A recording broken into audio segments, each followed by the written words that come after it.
हमारा आज का सवाल है लेंज के नियम। तो लेंज के नियम ये क्लास 12th के फिजिक्स में विद्युत चुम्बकीय प्रेरण का एक सवाल है, जिसको हम लोग आज के क्लास में बहुत ही आसान भाषा में बेहतरीन तरीके से समझने वाले। तो लेंज का नियम क्या चीज है, ये किसके लिए काम करता है, तो ध्यान से सुनिएगा। ये विद्युत चुम्बकीय प्रेरण, ध्यान से समझिएगा, विद्युत चुम्बकीय प्रेरण। हमने विद्युत चुम्बकीय प्रेरण को पढ़ा हुआ है, विद्युत चुम्बकीय प्रेरण। अच्छा, विद्युत चुम्बकीय प्रेरण था क्या, जरा सा याद कीजिए।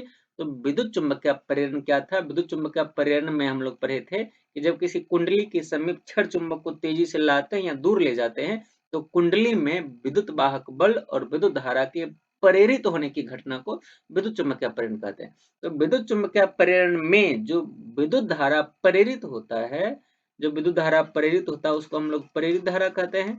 उसी प्रेरित धारा, उसी प्रेरित धारा की दिशा को बतलाता, उसी प्रेरित धारा की दिशा को बतलाता कौन? लेंज का नियम। और क्या है, कैसे है, उसको हम लोग स्टेटमेंट में समझेंगे बहुत ही आसान भाषा में।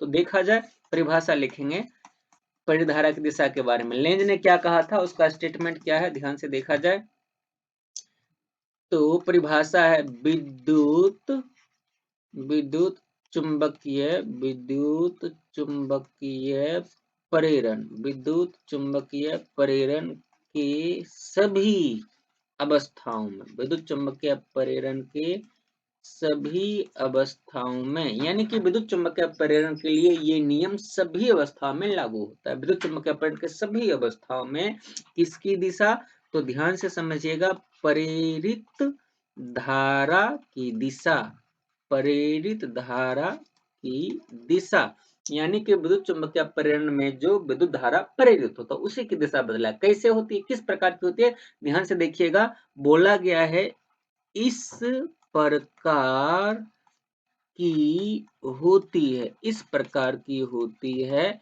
कि यह उस कारण कि यह उस कारण का ही कि यह उस कारण का ही विरोध करती, कि यह उस कारण का ही विरोध करती है, जिस कारण जिस कारण से जिस कारण से यह स्वयं, जिस कारण से यह स्वयं, स्वयं का मतलब ब्रैकेट में लिख दिया जाए परिधारा, जिस कारण से यह स्वयं, स्वयं का मतलब परिधारा, जिस कारण से यह स्वयं उत्पन्न होती है, जिस कारण से यह स्वयं उत्पन्न होती है। तो कितना प्यारा सा स्टेटमेंट है कि प्रेरित धारा की दिशा किस प्रकार से होती है, इस प्रकार से होती है कि यह उसी कारण का विरोध करने लगती है, जिस कारण से यह स्वयं क्या होती है, उत्पन्न होती है, यानी कि जिस चीज से ये उत्पन्न होती है उसी का विरोध करती है। और ये विद्युत चुम्बकीय प्रेरण के सभी अवस्थाओं में लागू होता है। तो स्टेटमेंट को ध्यान रखिएगा, छोटा सा ही था, बहुत ही कम समय में हमने इसका डेफिनेशन देखा है।